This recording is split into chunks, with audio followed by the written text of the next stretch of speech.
rekaman fitnah yang mengatasnamakan Firza Husein, juga saya sekali lagi saya katakan itu semua adalah fitnah.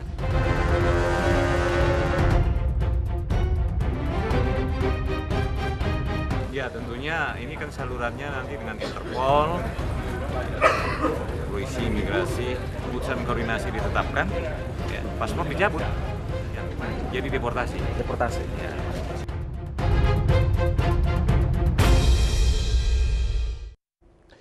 Terima kasih Anda masih bersama kami dalam iNews Prime, dan pemirsa langsung saja kami akan mengupas lebih dalam kasus dugaan pornografi yang diduga melibatkan Firza Husein dan Rizik Syihab. Dan di studio kami sudah hadir sejumlah narasumber, yaitu Kabak Mitra Orpenmas Mabes Polri, yaitu Kombes Pol Awistiono, dan juga ada Pak Jamin Ginting, pakar hukum pidana, dan juga ada Bung Abdul Khair Ramadan yang merupakan tim advokasi dari GNPF. Assalamualaikum, selamat petang Bapak-Bapak. Selamat petang. Assalamualaikum warahmatullahi. Terlebih dahulu izinkan saya ke Bung Abdul Khair. Bung Abdul Khair, baru saja tim dari alumni 212, begitu mereka menamakan diri mereka, menuju Komnas HAM melaporkan adanya dugaan kriminalisasi. Apakah ini ada kaitannya dengan kasus yang saat ini sedang disidik oleh aparat kepolisian, utamanya kasus pornografi yang melibatkan Rizik Syihab? Ya, kalau dilihat dari pemberitaannya dan informasi yang kita terima, ya memang itu salah satu bentuk upaya untuk meminta pertanggungjawaban publik terhadap aparat kepolisian melalui saluran Komnas HAM.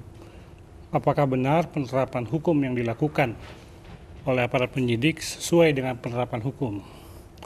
Kedua, saya perlu mengklarifikasi, ini belum tepat dikatakan melibatkan Habib Rizik. Mengapa demikian? Karena Habib Rizik baru saksi.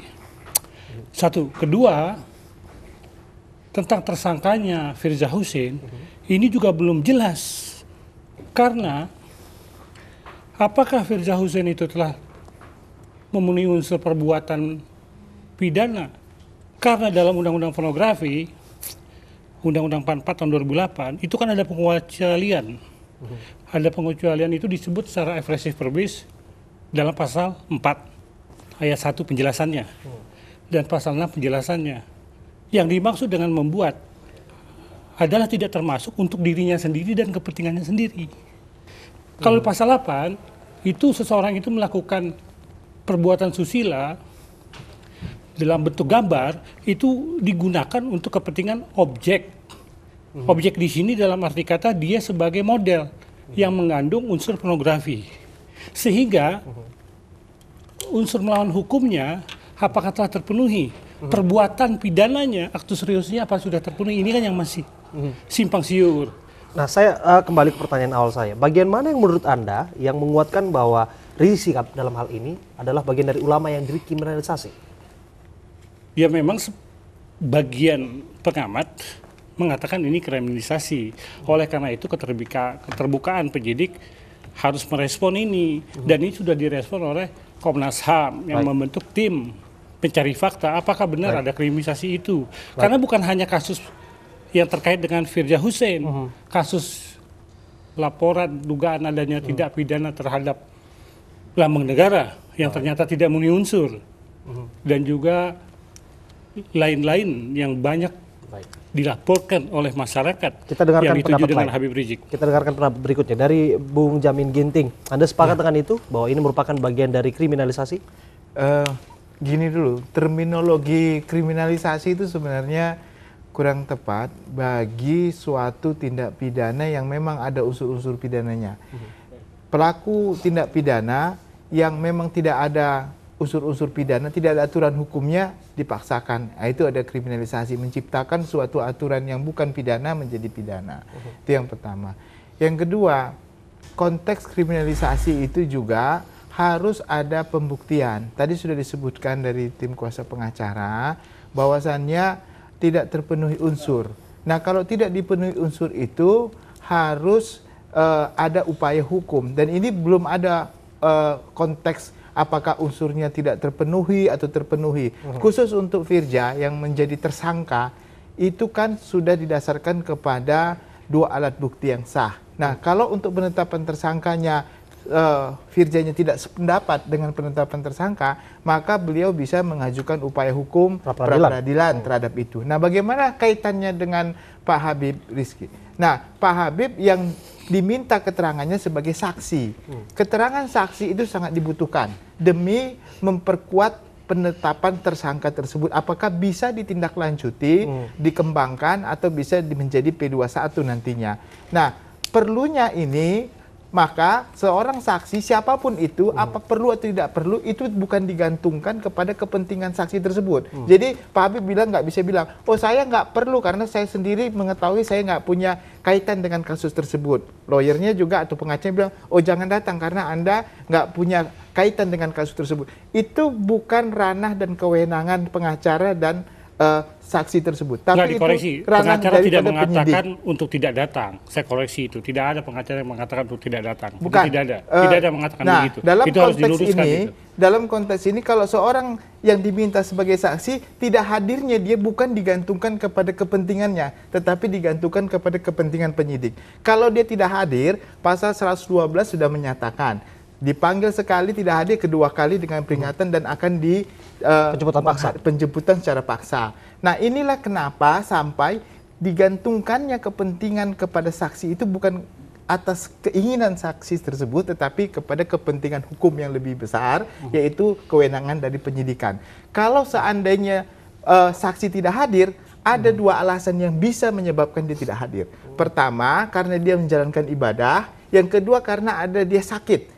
Nah, sakit juga harus didasarkan kepada surat keterangan dokter yang bisa diakui oleh penyidik. Baik, kalau menjalankan ibadah ada terminologinya, ada waktunya. Setelah menjalankan ibadah, dia harus hadir. Pada intinya, jangan sampai saksi ini mendasarkan kepentingannya saya nggak perlu hadir, sementara penyidik perlu. Nah, nanti karena penyidik melaksanakan tugas negara, kalau seseorang yang tidak taat terhadap penyidik ataupun tugas negara, dia bisa dikenakan pasal 216 KUHP, di mana orang yang sedang melaksanakan tugas tidak mematuhi, itu bisa dikenakan pidana lagi itu akhirnya. Saya sejenak ke Pak Awi. Pak Awi, berkali-kali sebetulnya disampaikan oleh Rizik Syihab sendiri di media bahwa ini adalah bagian dari fitnah terhadap dirinya begitu. Dan kita juga pahami betul bahwa keterangan dari dirinya belum dirasa sangat lengkap karena beliau belum hadir. Lantas Firza Husein sudah ditetapkan menjadi seorang tersangka. Bagaimana alat bukti yang sah ini dan begitu kuat hingga menetapkan Firza menjadi seorang tersangka?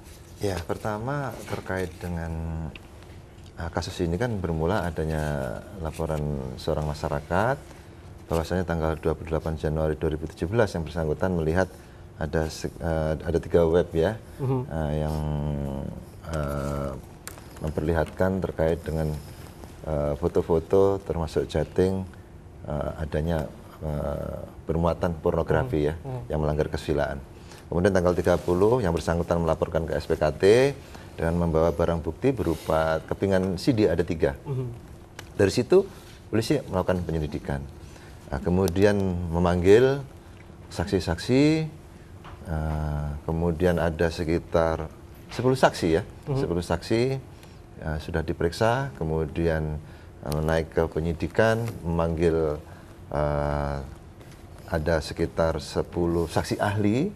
Dari situlah akhirnya terkuak bahwasanya foto-foto konten-konten yang ada di web tersebut termasuk pembicaraan itu didasarkan analisis dari Inavis, kemudian dari saksi ahli telematika, kemudian dari digital forensik, dari face recognizing, kemudian ada saksi hukum pidana, itu bahwasanya mereka yang menyatakan bahwasanya itu foto asli, itu suara betul, mirip. Kemudian adanya foto barang bukti itu terkait dengan foto, kemudian ada suara, rekaman suara, terus kemudian ada chatting di WA, itu dianalisa juga disampaikan bahwasanya identik itu melalui lapor Mabes Polri dari barang bukti dengan ada yang di HP si FHM ini, saudari tersangka.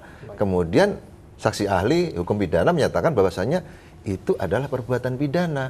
Pasalnya apa? Pasalnya ini. Pasal 4 tadi sudah disampaikan, pasal 6, kemudian pasal 8 Undang-Undang Nomor 44 2008, dan itu kita juntukan untuk pidananya mulai pasal 30, berlapis 29, begitu ya, 32, 34 Baik. undang-undang yang sama. Termasuk juga kita kenakan kita juntokan ke Undang-Undang ITE pasal 27 ayat 1, junto pasal 45 ayat 1. Nanti kita akan bahas lagi apakah aparat kepolisian sudah meminta permintaan pembukuan paspor kepada pihak imigrasi untuk penjemputan Rizik Syihab. Kami akan kembali untuk Anda saat lagi.